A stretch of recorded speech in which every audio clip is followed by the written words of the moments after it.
Hello, this is Wild Acres BMXer, and this is my bike check. I got ODI grips, Odyssey power ends, Fly Mike Day racing bars, Shadow Attack top load stem, just got that today.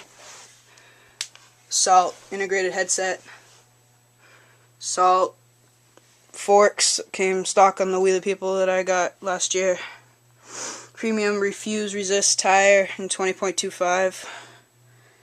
Nitrous double shot wheel with the Shadow 17mm bolts and a salt peg over there. Sputnic Regulator frame with a Verde seat, a Salt seat post, premium seat clamp, Nitrous thruster cranks, premium slim PC pedals, a Eastern Modusa Lite sprocket with a Kink bottom bracket. I painted it black. And a Sputnic whip chain. Terrible chain. I hate it. Maxxiss Miracle folding tire. And the Shadow Conspiracy Stun complete wheel.